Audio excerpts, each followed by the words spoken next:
Welcome to Essential Ingredients. This episode is one in a 6-part series spotlighting the intersection of dine and design. Hi, I'm Justine Reichman and welcome to Dine and Design. Today with me my co-host is Bridget Cooper, and here we're welcoming Seeger Bayer. Thank you for having me. Chef. Thanks for coming. Thank you so much for joining us. Of course. Should we kick this off with a shot of mezcal there? Yeah, we should. Absolutely. There it is. Okay, wait, do we do the line before, yes. after? I'm going to go straight on mine if that's all right. But you guys, Right away, you by all wanna means, there are shoot no it. rules. You can do whatever you Okay. want. Cheers. Awesome. Cheers, big ears. Cheers. Cheers. Happy New Year. Happy New Year. Okay, I saw a little teeny. Oh, that's lovely. Well, thanks for sharing that with me. Of course. Yeah, all right. thank you. So welcome. I'm super excited to learn about you and what you've been up to Awesome. and how you landed here. Yeah. I don't even know. I just woke up one day and I was here. No. I'm originally from Chicago. I went to school at Kendall College. I was one of those people that when I started school, I didn't know what I wanted to do, and I kind of fell into cooking. It wasn't like I had a crazy awesome upbringing in like kitchens and all that. My mom cooked. We lived like on a little farm in Georgia, and then moved to Chicago. And yeah, I started culinary school, did that whole role, and then kind of just worked from like a prep cook to line cook and all that. And What was your first job? my first job, oh god. I worked at a little bakery in Chicago, and I was hired on to like make salads and soups, but that never happened. And I kind of just like manned the cash register until I got to touch the food. And then I kind of started working at a small place that's called Solo in Chicago that's recently closed. But yeah, same thing, like a Garmo cook, not really knowing what I was doing, like running into the cooler, like scared. So, I called myself a baby cook then because I didn't know what was going on. So yeah. So what brought you to Etta? LA. I always knew about Etta and the group. It was great, like seeing them grow in Chicago. And then, fortunately for me, when I came out to LA, one of my really good friends who actually the group was like, "You need to join." And I was like, "Okay, you're right. I should do this." So what about it? What about it was made you need to join? I think I just had a really good conversation with Danny Grant, the chef owner, and he was just like, "We want to do like super fun food and like an awesome environment, and we want you to push the food and the experience and like using farmers and stuff like that." So I was just like, yeah, 100%. He was just like super confident and cool, but also very approachable. So The culture seems really fantastic from all the Ettas and Maple&Ash and Celestina. Here we are, and Monarch. Everyone that I've seen just loves working for the company, and it just seems a really happy place. yeah, and they make like the experience and the ambiance not just a party for the guests, but also for the employees. So it's you can feel the energy in the dining room. We feel it in the kitchen. So like I've eaten in Chicago and I've eaten here. Like anywhere you go, you feel like you're in the same spot, even though you're on the separate side of the country. And they do that really well here. So like everyone, the servers, the cooks, the dishwashers, like the management, everyone kind of owns that like party mentality, but they're also super professional and really great to work with. So how does that tie into what you want to do in the kitchen?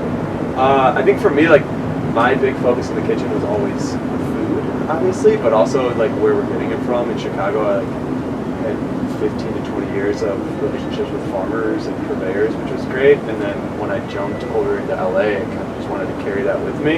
And then here, it's like we work with the same group style, like same style of people here. So like I can go to the market on Wednesday and get like great citrus from Murray Family Farm, see Oliver at Pizza Barnett and get like pork jowl or whatever we need. So it's cool to kind of just do all that kind of transfer. What do you say, like, when we were talking about this today, that people eat with their eyes, and we were saying that when you go into a restaurant and you see someone next to you and say, well, what are they eating? We have to have that. What would you say at this particular Etta is sort of the wow dish that people always want or ask for? I think a lot of it is, well, the one major thing is the lobster picnic that we do. You get king crab and lobster and bubbling shrimp and this like tower of all these awesome accoutrements that you get to get. And then it was also just an LA bag, best dish 2021. So great. We get that a lot. And then also when you just see that being paraded through the dining room, I feel like guests are just like, why did we order that? Or like, I'll just have what that is. Like, it's kind of one of those experiences. So I think that's like a big one for us. My question would be for you would be like, you know, you design so many things, right? I would wonder how you design that dish, right? Like that would be what's in my head. Right. Because that's what, you know, is so thoughtfully put together by you, the chef. Yeah. Right? Like, how are you doing that? I think, well, I mean, being in LA is one thing. Like, you just walk to the farmer's market and the produce pretty much like jumps at you. So it's kind of easy in that sense. But then you think like, how would I want to share this experience at a table? So you just think like, yeah, I want to have like hearth bread and like good lettuce and herbs and like all these little accoutrements, and then just a big, beautiful plate of king crab and lobster and shrimp, and so it kind of all just, I don't know, kind of falls in line that way. And then I'm not gonna say the dish writes itself. You're kind of just like, oh yeah, this all makes sense and it's all delicious. Hey, and it looks beautiful on this, so it all kind of works. That's great. Do you find that you relationships you have with the farmers and the meat providers and stuff, is that through Etta? Have you found, you know, great connections, or did you have those already? Or? Like a combination of both. I think being close to the Santa Monica Farmers Market and being able to go on Wednesdays, and that's what like Danny and everyone kind of pushes, is like go see those things, go make those connections. And then when you see something you haven't worked with before, or see something that you've only seen in books, and you start talking to someone, you build that relationship, it's great. So I brought like a little bit of the relationships that I've had, and then I've also been able to build more. So outside of Etta, what are you hoping to achieve beyond your kitchen here? Or what are you hoping to add to this kitchen here? No. What are you hoping to bring to this kitchen here, really? I really just want to push like the fact that we're in a beautiful space like LA, and we're able to use this awesome ingredients and have those relationships. And for me, just seeing the cooks underneath me grow to be, you know, like lead cooks and then sous chefs, and hopefully chefs within our group or on their own do their own thing. So I like the teaching aspect of it. I like seeing people grow in leadership. So that's like one thing I'd like to bring. What are some of the values that you're hoping to impart to these chefs that you're working with? I mean, a lot of it is just like we all make mistakes, and it's all food. You know what I mean? So one thing I like to push with people is like fun food fast. Like we want to have fun. We're making food. We want to do it fast. We want like our guests not to wait, not to feel like they're being rushed, but like that like systematic of like always thinking of things and like recovering fast, working fast, and then also cleaning up and going fast. So it's kind of and yet it looks so beautiful always, right? Absolutely. Yeah, it's the scramble beforehand that the guests don't see, and then everything you just look calm and cool, but in your head you're just like very focused. What do you do? I've always wondered this, that, you know, do you know ahead of time if you've got a critic coming, food critic, or, you know, when they do these best of LA and stuff, are you aware of that ahead of time, or is that just, you know, they come and you don't know, or how does that work? It's like a mixture of both. Sometimes it's like a server will run up and be like, oh, ticket number blah blah blah, that's actually this person. You're like, oh. And then sometimes you have a little bit of warning. It's also nice to like open up a magazine and see like, oh cool, this is where I work, like we're front and center, this is amazing. So this surprise is really nice. Sometimes it's a little stressful, but it's a nice mixture. That's great. Yeah. Wow. That's amazing. So now as you grow in the kitchen and you develop all these other chefs, are there any core values that you're hoping to add to Etta and the kitchen that are signature to you? I feel like the team here has done a really good job of like building that like core values and everything that they do. I think just like my little weird touches on it, or like my own little things. Like share a couple with us, maybe. Like on the spot. I mean, like for me, I always like making sure that like the cooks and everyone know that it's like this isn't just me on a menu. Like my name might be on there, but everyone's value and like everyone's like approach to food and how like maybe they're like grandmother or mom or dad or anyone did it, like they can add those to the plate.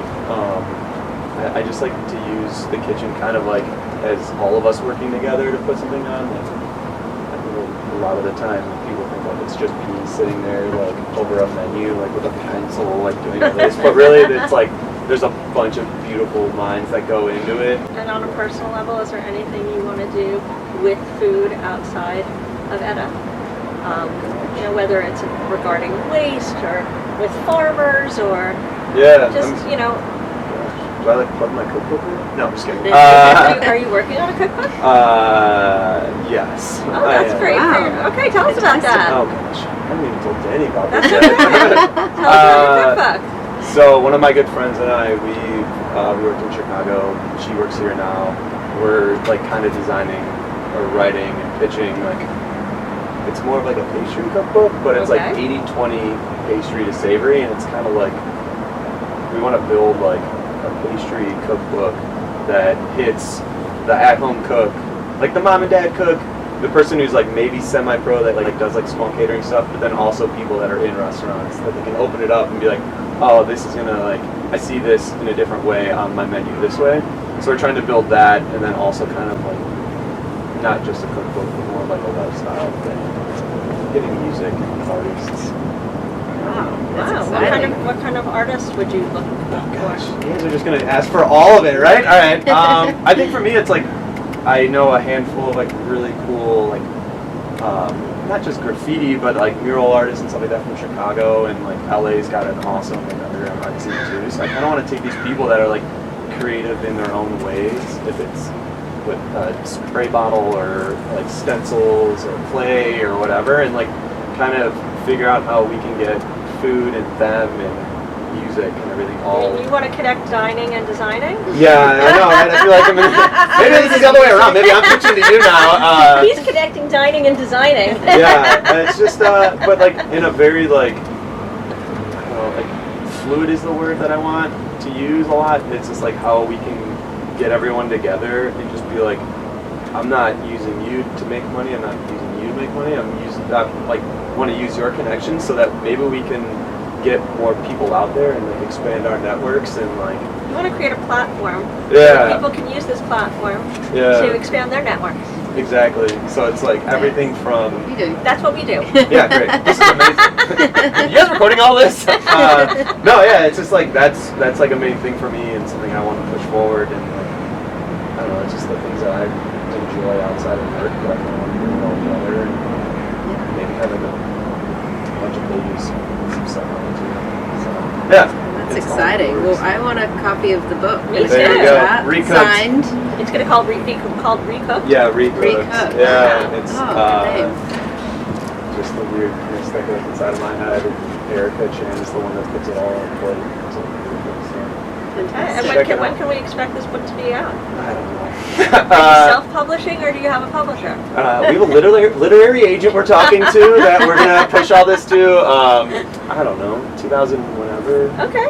So Keep us posted. yeah, look out for it. We're looking for like Dickies and Sharpie and Birkenstock. If you guys want to sponsor, let us know. Yeah, but are you looking for any kind of artists or other all of them kinds of chefs or musicians Yes. or what are you looking for?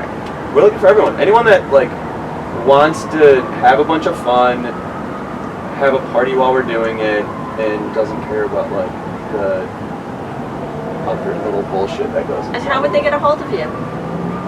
224. No, Instagram Seeger Bear, or you can go Erica Chan, or maybe we'll create an Instagram for the cookbook. Okay, we'll put that in the show notes. Beautiful. Yeah. Awesome. Hit it up. Thank you so much. I was not I'm prepared so for this, excited. but yeah, that's it. Come to Etta Culver City or all the other ones that are going to be popping up all over the United States.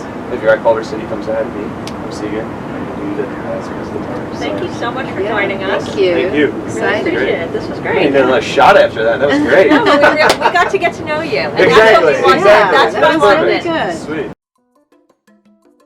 To find out more about this episode of Essential Ingredients and access show notes, check out Next Gen Chef and choose podcast in the menu bar. If you like this episode, head to iTunes or Next Gen Chef's YouTube channel to subscribe. Learn more about Next Gen Chef, the platform that powers this podcast, by checking out our website or visit us on Instagram, Facebook, and LinkedIn at Next Gen Chef. You can also check out my Instagram at Justine_Reichman. If you have thoughts about this episode or future episode ideas, leave us a comment at Next Gen Chef's YouTube channel or drop an email at team@nextgenchef.com. Thanks for joining us.